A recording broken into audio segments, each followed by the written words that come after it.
3748 number حدیث ہے صحیح بخاری میں کہ جب حسین ابن علی کا سر کاٹ کر عبید اللہ ابن زیاد گورنر یزید جو کوفہ میں اس کا گورنر تھا اس کے سامنے لا کے تشت پہ پیش کیا گیا، ولیعوذ باللہ تعالی، اللہ کی لعنت ہو ان پر، فرشتوں کی لعنت، تمام لعنت کرنے والوں کی لعنت جنہوں نے حسین ابن علی کو اس طریقے سے شہید کیا، آمین۔ تو وہ چھڑی مار کے ان کے حسن کے بارے میں کوئی کلام کرنے لگا، یہ بخاری میں بھی ہے اور ترمذی میں بھی ہے۔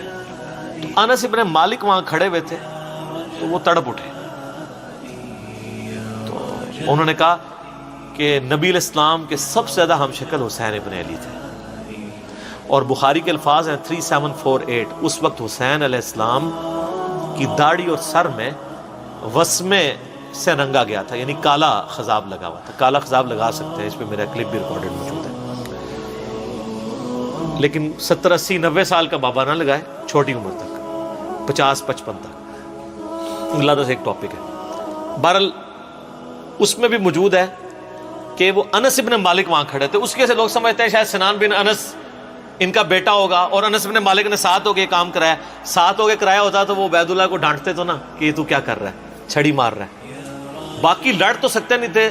انس ابن مالک کی اس وقت عمر 100+ تھی، یا 100+ تو نہیں ہوگی، آلموسٹ آپ سمجھ لیں 60+ تھی، کیونکہ 93 ہجری میں فوت ہوئے ہیں 110 سال کی عمر میں، 70 کے ہوں گے آلموسٹ اس وقت۔ تو بیچارے دل میں ہی اس کو برائی کو برا سمجھ سکتے تھے، جتنا وہ کر سکتے تھے وہ کر دیا، ادروائز تو وہ مروا دیتے تھے۔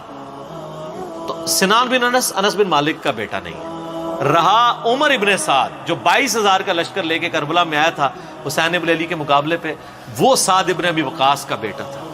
اور آپ دیکھیں عجیب بدقسمتی اس شخص کی کہ سعد ابن ابی وقاص نے ہی وہ پرشین امپائر گرائی ہوئی ہے، عراق، ایران، یہ کوفہ، یہ سارا حضرت سعد نے فتح کیا ہوا ہے، 10 مبشرہ میں سے ہیں۔ اور مولا علی کا قول ہے بخاری اور مسلم دونوں میں کہ میں نے اپنے کانوں سے صرف ایک شخص کے بارے میں رسول اللہ سے سنا ہے کہ میرے ماں باپ اس پہ قربان، اور وہ سعد ابن ابی وقاص ہے۔ ان کا نام ہے سعد ابن مالک، ابی وقاص ان کے باپ مالک کی کنیت تھی، یہ دونوں نام ایک ہی صحابی کے، سعد ابن ابی وقاص۔ مولا علی جن کے بارے میں کہہ رہے ہیں کہ ان پہ نبی علیہ السلام نے اپنے ماں باپ جمع کیے ہوئے ہیں، اور نبی علیہ السلام کے رشتے میں معمول رکھتے تھے، 10 جنتی خوش نصیب صحابہ میں سے، اور بدری اصحاب میں سب سے آخر میں یہ فوت ہوئے ہیں حضرت معاویہ رضی اللہ تعالیٰ کے دور میں 56 ہجری میں۔ ان کے بعد کوئی بدری صحابی دنیا میں نہیں رہا تھا، بدری صحابی ایک بہت بڑا ٹائٹل تھا، یہ سب سے آخر میں فوت ہوئے۔ پوری زندگی حضرت معاویہ سے ان کا اختلاف رہا تھا اس مسئلے میں جو حضرت علی کے ساتھ ان کے معاملات تھے، سب و شتم والے۔ یہ بندہ ہمیشہ ڈٹا رہتا تھا، میرے پچھلے دنوں کلپ بھی آیا نا اس حوالے سے، کیا صحابہ کو گالی دینے والا کافر ہو جاتا ہے، اس میں نے ان کے حوالے سے حدیثیں صحیح مسلم سے بیان کی ہیں۔ ان کا بیٹا تھا عمر ابن سعد، جس کو رے کی حکمرانی کی لالچ دی تھی۔ رے پورا ایریا تھا، ایران، عراق، افغانستان، یہ پورے ایریا کو رے کہا جاتا تھا اس زمانے میں۔ اتنی بڑی حکمرانی کی، گورنری کی لالچ دی یزید نے عبید اللہ ابن زیاد کے باپ۔ دیکھ لو سعد ابن ابی وقاص جو مولا علی سے محبت کرنے والا، سن نسائی الکبریٰ میں موجود ہے، 2 تابعین ملنے آتے ہیں سعد ابن ابی وقاص کو اور کہتے ہیں، سعد ابن وقاص ان کو پہلی بات یہ کرتے ہیں کہ میں نے سنا ہے کہ تم حضرت علی کو گالیاں دیتے ہو۔ ان کا معاذ اللہ، ہم کیوں دیں گے؟ تو انہوں نے فرمایا یہ بنو امیہ کے لوگ اگر میرے سر پہ آرا بھی رکھتے ہیں اور میرے 2 ٹکڑے کرتے ہیں اور مجھے یہ کہیں کہ میں حضرت علی کے بارے میں کوئی نازیبہ جملہ نکالوں، تو میں سعد کبھی بھی ان کے بارے میں کوئی جملہ نہیں نکالوں گا جو کچھ میں نے رسول اللہ سے علی بن ابی طالب کی شان میں سن رکھا ہے۔ صحیح مسلم میں حدیث موجود ہے نا، حضرت معاویہ نے ان کو کہا ہمارا معاویہ نے حکم دیا، تو اس میں الفاظ انہوں نے انکار کر دیا، تو حضرت پھر معاویہ نے کہا تمہیں کون سی چیز منع کرتی ہے کہ تم علی بن ابی طالب پہ سب و شتم نہیں کرتے؟ ان کا معاویہ میں نے 3 فضیلتیں علی کے بارے میں ایسی سنی ہیں، مجھے ایک بھی مل جاتی تو بہت تھی۔ پھر انہوں نے کہا وہ پہلی فضیلت غزوہ تبوک کے موقع پر علی کی میرے ساتھ وہی نسبت ہے جو ہارون کی موسیٰ کے ساتھ، مگر میرے بعد کوئی نبی نہیں۔ دوسری فضیلت خیبر کے موقع پر کل اس شخص کے ہاتھ میں جھنڈا دوں گا جو اللہ اور اس کے رسول سے محبت کرتا ہے، اللہ اور اس کے رسول سے محبت کرتا ہے۔ ہم پوری رات اس خوشی سے سوئے نہیں کہ کون ہوگا وہ بندہ، علی کو دیا جھنڈا۔ اور مسلم میں آگے الفاظ ہیں کہ حضرت عمر کہتے ہیں مجھے پوری زندگی رشک رہے گا کہ اس دن جھنڈا مجھے نہیں ملا، علی کو ملا۔ اور تیسری فضیلت سن معاویہ، جب نجران کے عیسائی آئے تو آیت مباہلہ نازل ہوئی، آیت نمبر 61 آل عمران کی. تو نبی الاسلام اپنے بچوں میں سے حسن و حسین، فاطمہ اور حضرت علی کو لے کے اور کہا اللہ میرے یہ اہل بیت ہیں. یہ تینوں فضیلتیں. اور ابن ماجہ میں ایک چوتھی فضیلت بھی ہے کہ آپ نے غدیر خم پہ فرمایا تھا من کنت مولاه فهذا علی مولاه. میرے پاس ان میں سے کوئی ایک بھی ہوتا تو بہت تم مجھے علی کے بارے میں بات کرتے ہو. یہ باب تھا علی کا صحیح شیعہ، علی کی پارٹی کا بندہ، علی کا چاہنے والا، پوری زندگی ڈٹا رہا. اور بیٹا آگے سے کیا نکلا ہے تو کوئی مسئلہ نہیں. حضرت نوح پیغمبر کا بیٹا کافر نکل سکتا ہے.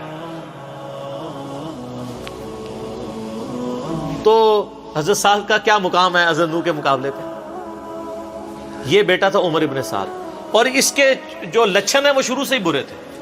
آپ مسلم شریف اٹھائیں نا، مسلم شریف میں بالکل اینڈ پہ نا آپ کو ایک چیپٹر ملے گا کتاب الزہد، دنیا سے نفرت پیدا کرنے والی حدیث ہے.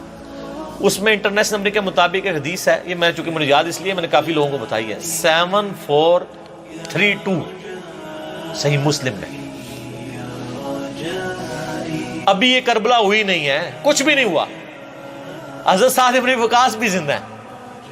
تو سعد ابن ابی وقاص اپنے کھیتوں میں ہل چلا رہے ہوتے ہیں یا وہ بیج والا کام کر رہے ہوتے ہیں، تو ان کے ساتھی کہتے ہیں اتنے میں ان کا بیٹا سامنے سے آتا ہے. تو حضرت سعد جب اپنے بیٹے کو دیکھتے ہیں عمر ابن سعد کو، تو کہتے ہیں اے اللہ اس سوار کے شر سے میں تیری پناہ میں آتا ہوں. حضرت سعد کو پتا تھا اس بچے نے کیا کام ڈالنے ہیں.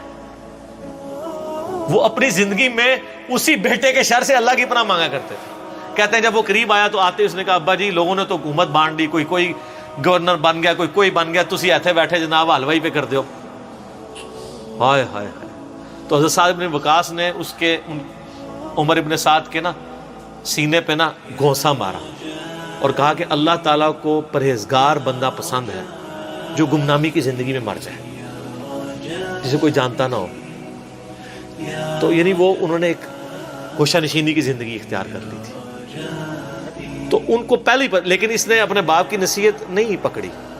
یہ پھر یزید کی لالچ میں آ گیا، اور پھر آپ دیکھ لیں جو کچھ اس نے آج تک لوگ لانتے بھیج رہے ہیں. باپ کو لوگ رضی اللہ عنہ کہہ رہے ہیں.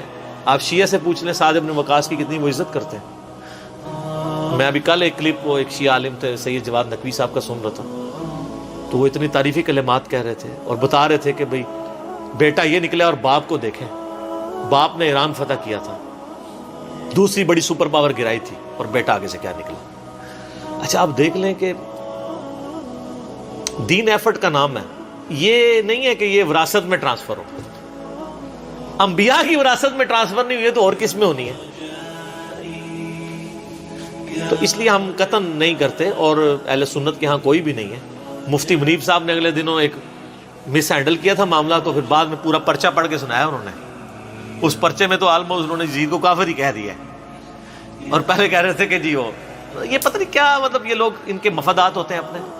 بہرحال جب ان کے سر پہ پڑتی ہے پھر یہ صحیح بات کہتے ہیں، جب سر پہ نہیں پڑتی پھر اور باتیں کرتے ہیں فیم حاصل کرنے کے لیے، الٹا بدنامی ہوتی ہے.